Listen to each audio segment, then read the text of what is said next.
Good morning, good afternoon, good evening, wherever you are, and welcome to another episode of The Ways We Move. I am your host, Nicolas Zart, and today we're going to stray a little bit from aviation, advanced air mobility, and we're going to talk a little bit more about electric vehicles, EVs, and also alternative energy. Our next guest is Mats Larsson, and he has been very active for the last 20 years when it comes to EVs, alternative energies in Europe. He is based in Sweden, where, as you may know, the country is very progressive when it comes to EVs. And so he tells us a little bit about what is happening in Europe and what are the latest push for these electric vehicles and alternative energy. Can we do it? Can we not do it? What's missing? What needs to be worked on? All of those things you will find out today. As usual, please like, share, subscribe, and also write down your comments. What is your understanding of EVs? What is your understanding of alternative energies? And mostly, are your governments doing enough, not enough, too little?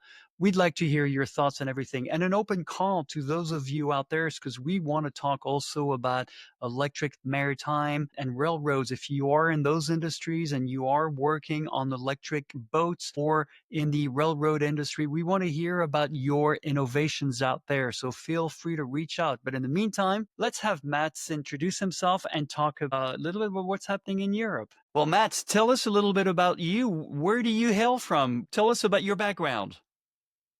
Well, I'm from Sweden, and I've been working for 35 years now as a business consultant.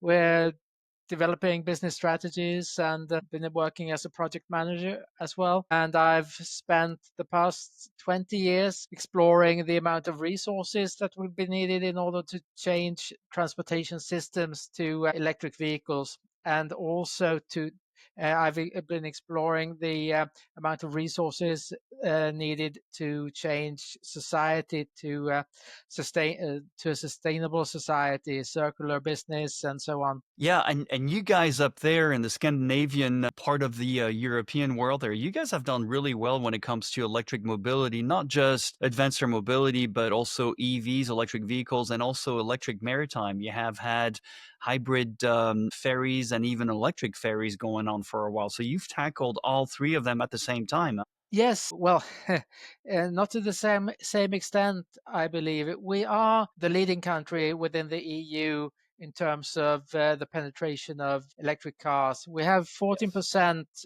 electric cars right now. It's like, well, the percentage of sales is up around 60% or something like that. We have two large truck companies, Volvo Trucks and the Scania Trucks. You don't have Scania in the US, but they're part of the MAN group. So as we have those two companies here in Sweden, we have also comparatively a large amount of electric trucks, but they're still below 1,000 here. I mean, we're just 10 million people. So, but anyway, we have 84,000 heavy trucks registered in Sweden, and well, we're heading towards 1,000 electric out of those. That's pretty amazing. I mean, in proportion, that's pretty amazing. And yes, you're right. Volvo and Scania have been very active in the electric truck industry, even before the other very well-known company who talks about electric trucks. And I remember when I lived in Long Beach in California, Volvo was also doing tests around there, or maybe it was I can't remember if it was in Los Angeles or Long Beach, but anyway, it was already happening even 10 years ago. And as you said, Scania is not in the US, but it is still very active in Europe. So that's really good news to see. So how do you see the whole future of electric mobility, all propulsions put into the same bag? How do you see everything moving in Europe? And then we'll talk about what's going on over here or the Well, questions we have. we need to change to electric vehicles because oil, as we all know, is a finite resource. We are going to see the peak in oil production and the decline there. And we are also forced to change from an environmental perspective. We need to reduce the emissions of carbon dioxide. In Europe, we have, well, made fairly good progress, but there are also only about 2 to 3% electric cars overall in the EU, and we have less than 1% electric trucks. Of course, the EU has decided to ban the sales of new petrol and diesel cars from 2035. They have also decided to rapidly phase out diesel trucks from, starting immediately, actually. They have set reduced emission targets for the automotive companies, and the automotive companies will be fined if they don't sell enough electric vehicles or reduce their emissions enough to meet the targets. So they're forced to move towards these very ambitious targets. Unfortunately, though, we see also that the supply of electricity is not big enough in most countries so to charge all vehicles that will be electric in only a decade or so. So and we don't know how far the present power supply will support us in this endeavor. So there will be a big need for investments in power generation, but also in grid capacity in a lot of areas in all countries. Most countries have a relatively, compared to the US, relatively small supply of power. I mean, Sweden and the United States, we have almost the same level of power supply per person. We have about 12, 12 megawatts, 12,000 kilowatt hours per person available per year. But and about in Europe, about 2,200 kilowatt hours will be needed per person in order to change all vehicles to electric. So we, on paper at least, Sweden has a sufficient supply, and in the United States you have the same level of supply. But in Germany they only have half as much electricity per person, and in the UK, in Italy, they only have a third as much. So they have about 4,000 kilowatt hours per person in the UK, Italy. Not exactly the same there, but and in many other countries, they have at the same level. In some countries, lower, and so on. So, I mean, more than 50% of the power supply will be needed in order to fuel all cars and trucks and buses in case they were electric at this point. And it will be difficult to expand the power supply at this rate to reach this level as rapidly as the EU has decided to change. So that's about the situation. We need to change, but we also need to build infrastructure to meet the requirements that will be set.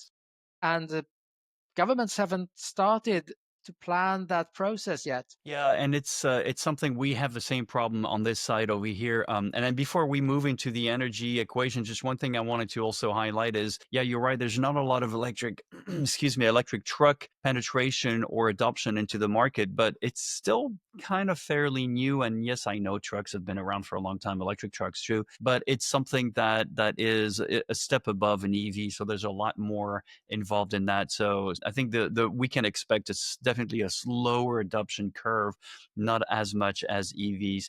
But I want to get back to, you're right, the energy equation is something that just leaves us scratching our head. We're not afraid of the technology. It's mature enough. We're not afraid of anything, even regulations. We're fine with all of that. It's really the Achilles heel. It's energy.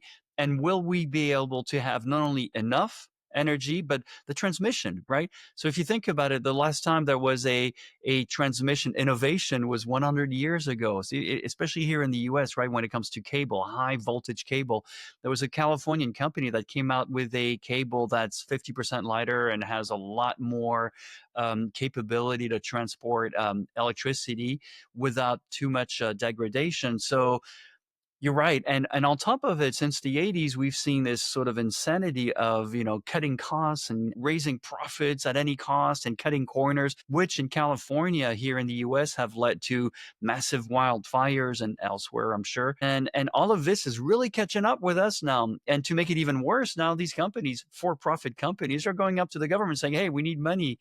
And now, on top of it, lo and behold, at least here in the US, we have an administration that says, nope, nope, nope, nope. So we really are in a quandary right now. And it's not really, and there's no simple solution. So yeah, it's great to hear that governments want to go forward and everything.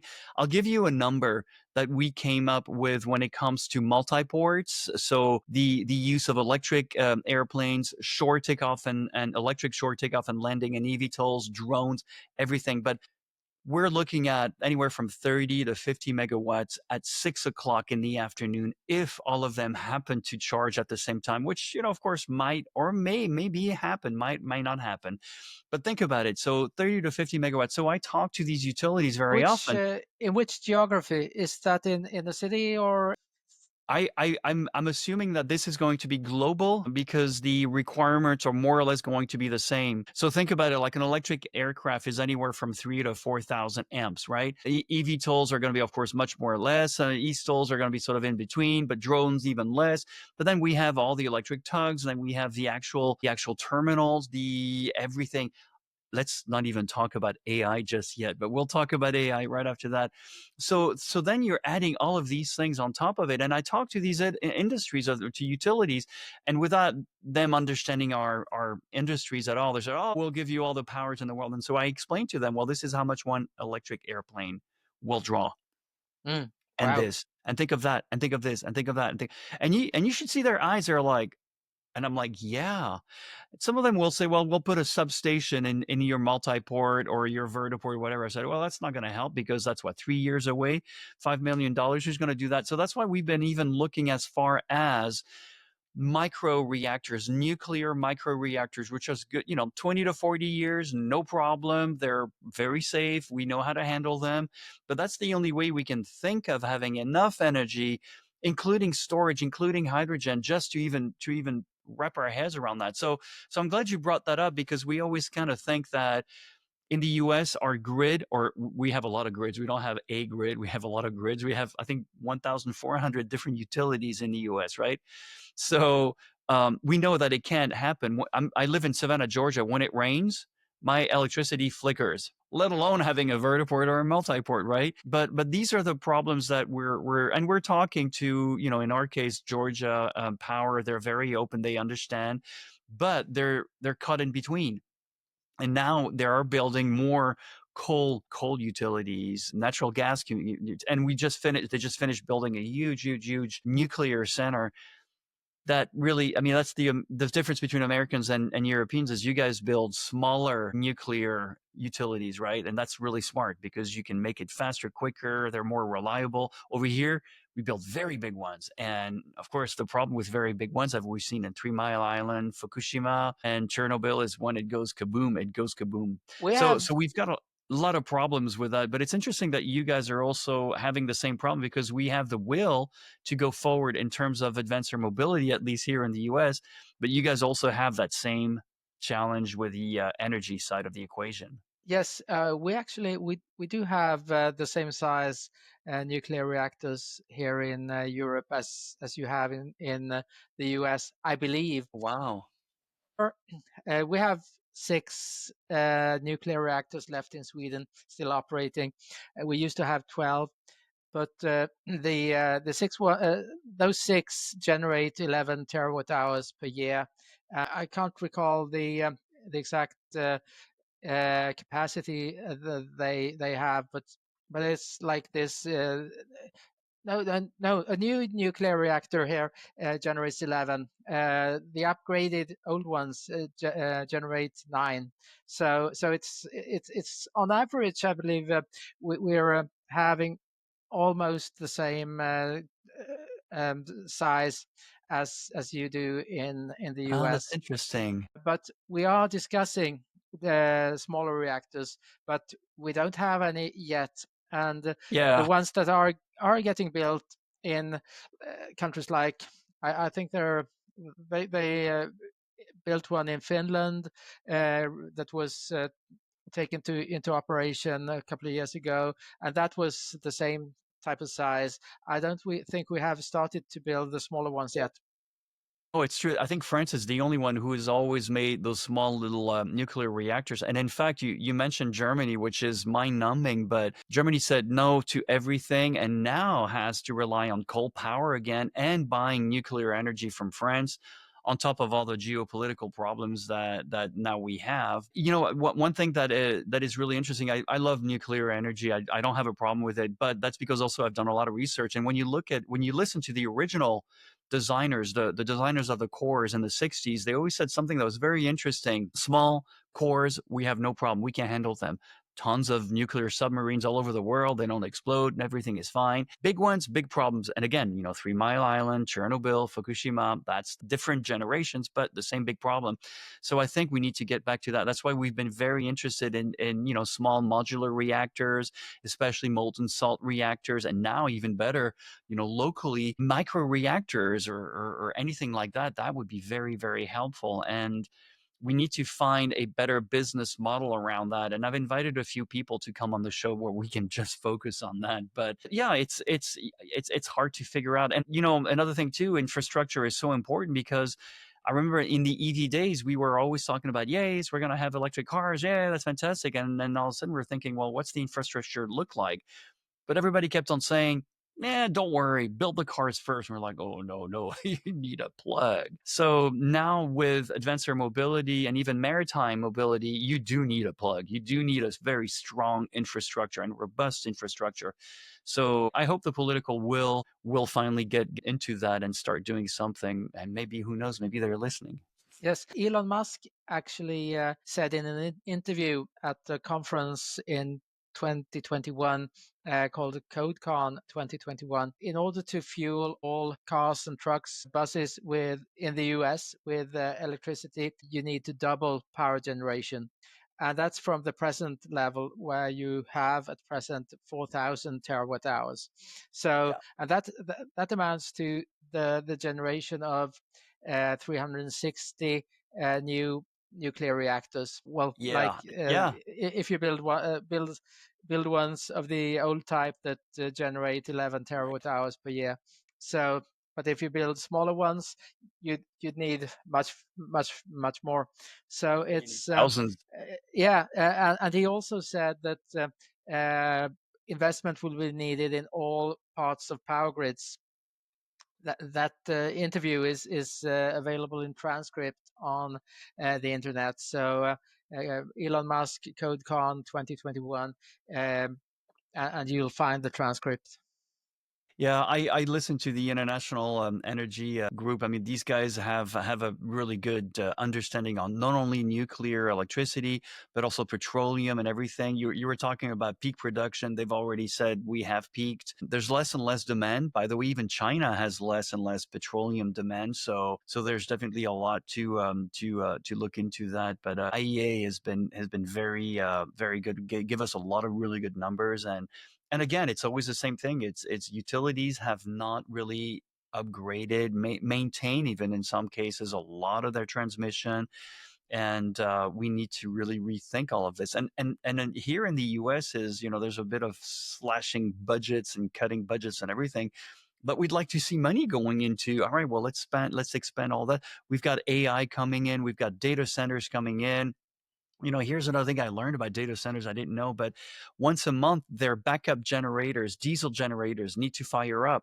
So at some parts of the country where they're all together, you see a black plume of diesel that comes up. And of course, people are not very happy about that. And so that there are solutions for that, obviously, but we need to really I feel like we're pushing for more, better, more business, more this, more that. But we're not giving it the infrastructure to use our term to do it, to actually being able to do it and to push the right funds into this. And I'm not saying the government should take care of all of it, but the government is always good at pushing things in one direction and then everybody sort of gets into it. So Well, it's Yes. interesting to know that you guys also have the same thing happening in Yeah. Europe. I thought we were the only ones left unprepared No, here. no, no, not at all. Actually, we could compare the present boom in the need for investments in power grids to support investments in AI, expansions of AI capacity. And one of the suppliers that's present in here in Sweden, Hitachi,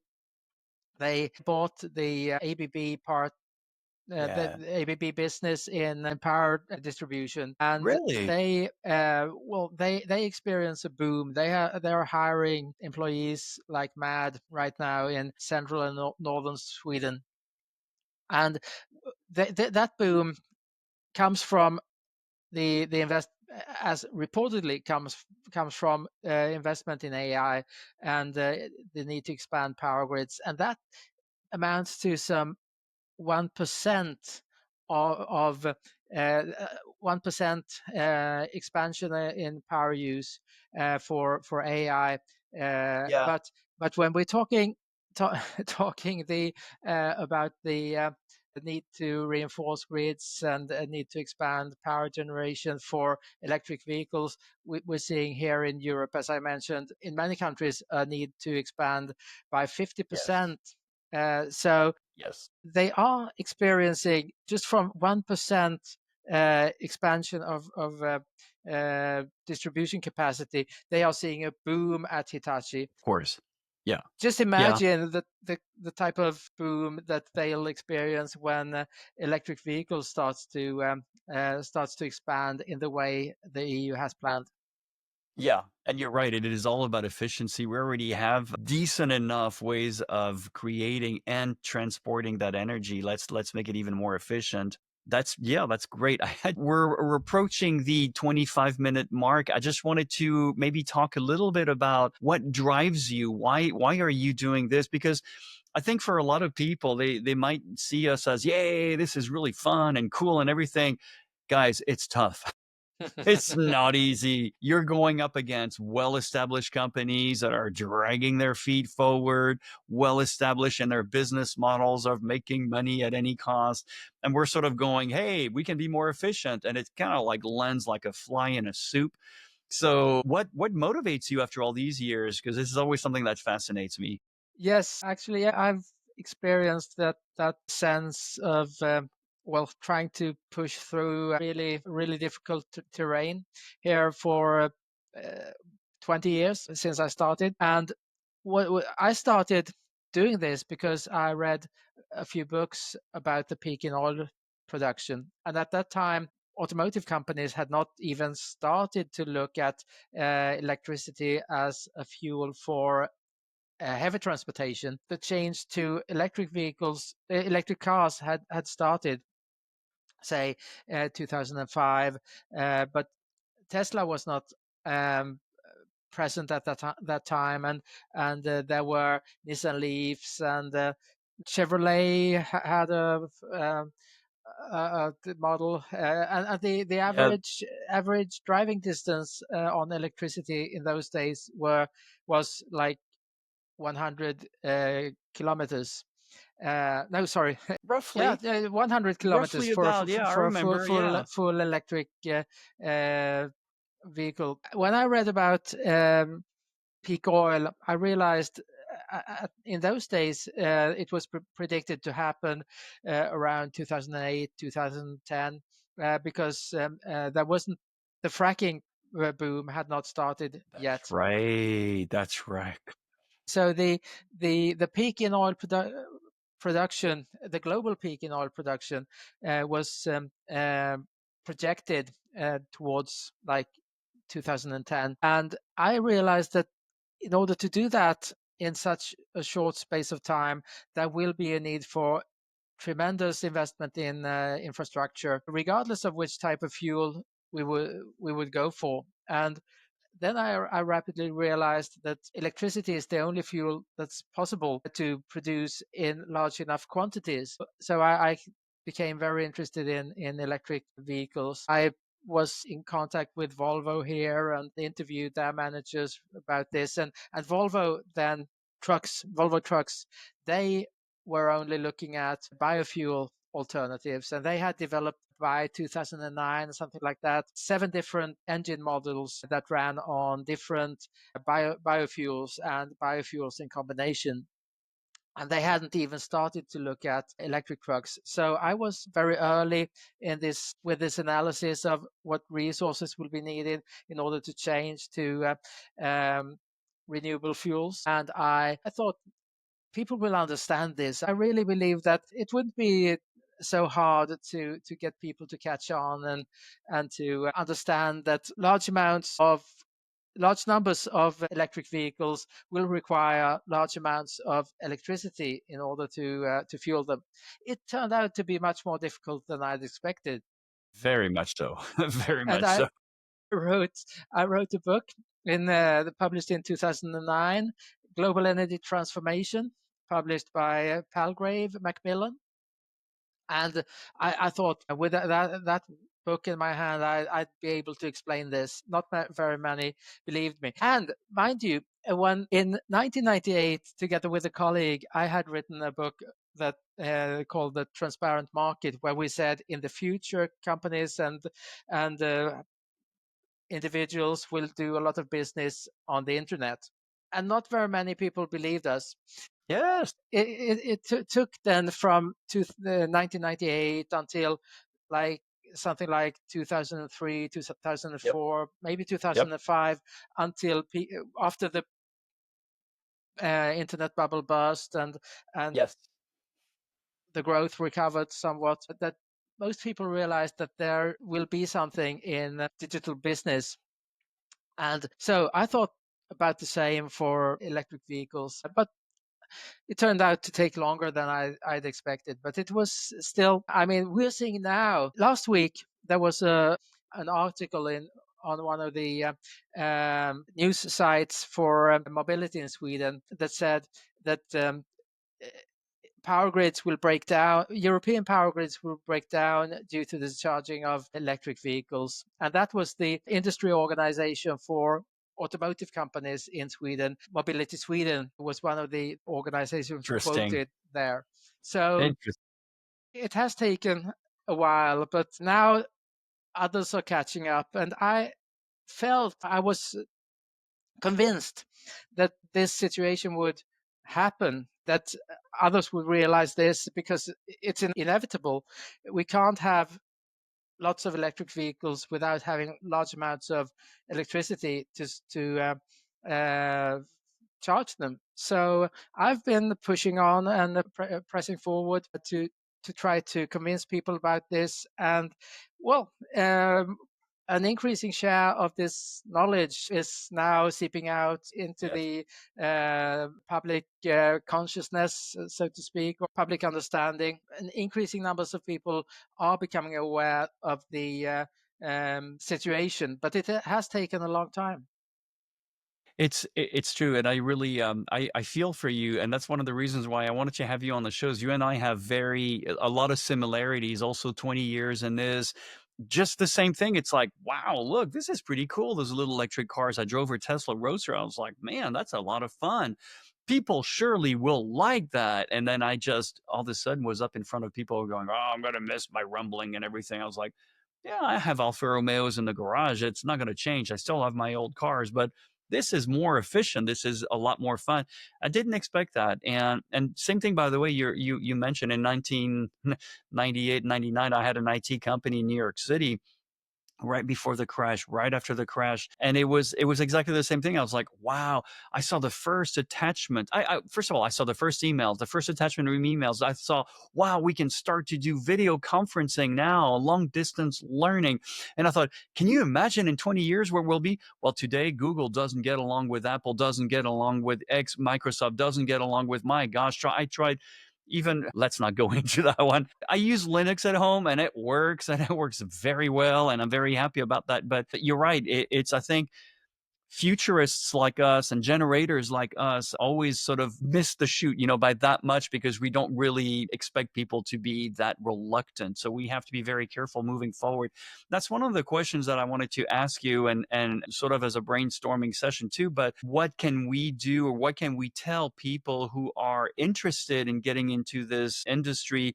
And maybe specifically people like you and me who are futurists, who are generators, manifestors, whatever you want to call us. But what would be the warning side? I know what I would warn them about, but what would you think would be important to know before you go out there and start talking to the world? Yeah, I think it's important to know that there are a lot of experts in the narrow technology areas. Yes. That there are many people who well work at automotive companies designing electric engines, people who design and install chargers, various kinds and for various purposes.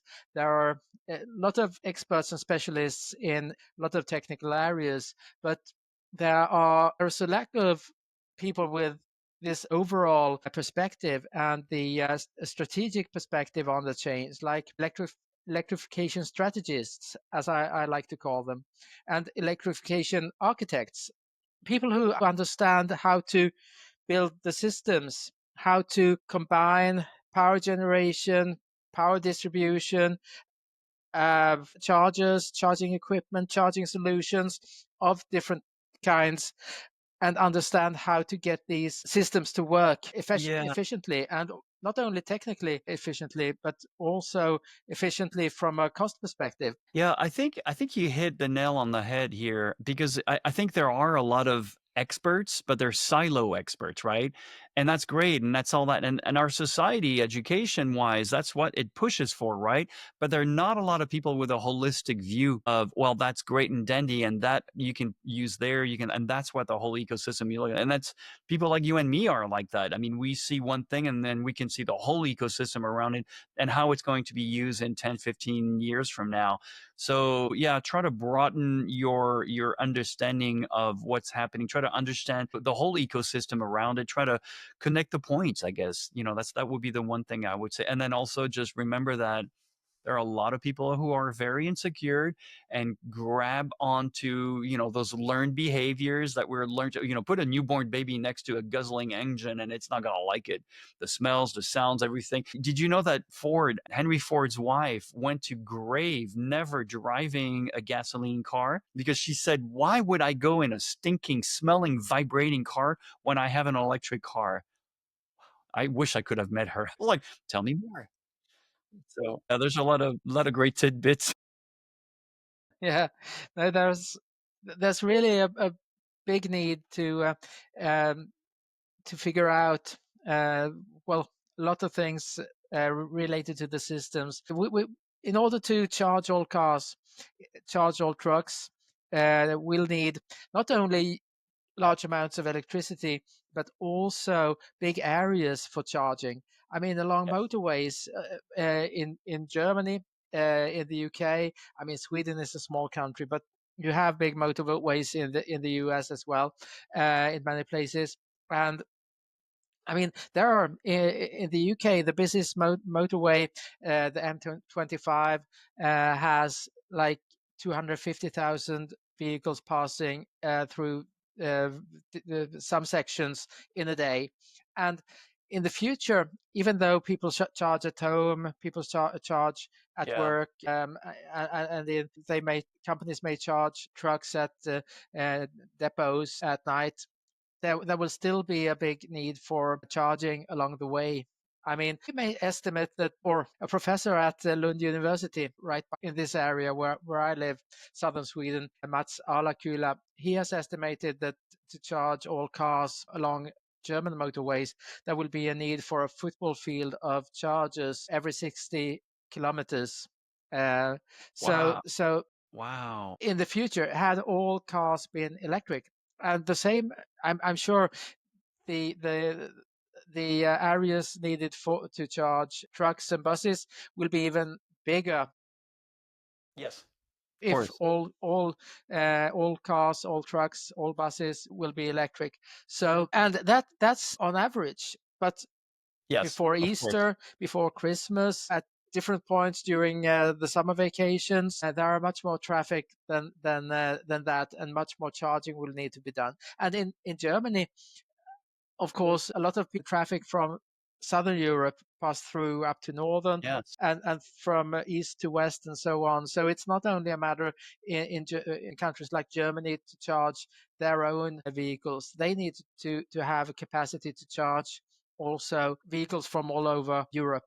And well, that's right. it's the same in the United States. I suppose you will have to calculate with trucks and cars going long distances from one part of the country to the next, and they will have to charge along the way in many places. But at present, people who have those driving habits do not tend to be the first who buy electric cars.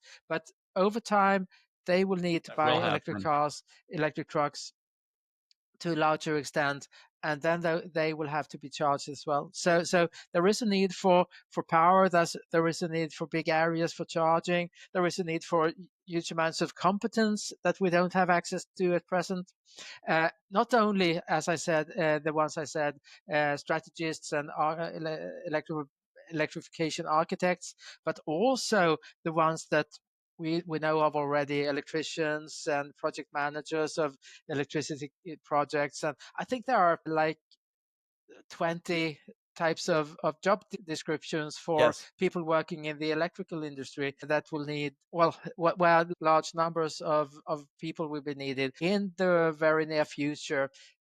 And they need to be trained and to get access to knowledge that they probably absolutely. haven't even started to plan the change of vocation. Absolutely. Yes, and it's such a perfect segue for, the next thing in their industry, and there's so many things. Yeah, there's also highway recharging, hopefully, if we can have that. There's inductive charging. So there are a lot of solutions to this big thorny, problem, and we've only scratched the surface. And Mats, I wanted to say thank you for being on the Ways We Move today. I've really enjoyed this. I hope it's one of many times where you will come back and tell us more about what's happening in your neck of the woods. And in the meantime, make sure to like, to subscribe, to write your comments. Tell us what you think. If you live in Europe or if you live in the U.S. or why not Asia or Africa or anywhere else, tell us what your thoughts are around the electrification of mobility. It's been happening a long time. You may or may not be aware how far ahead we are, but there are still plenty of more challenges to overcome. And like I say with my own company, there are more solutions than obstacles. So Mats, thank you very much for joining us.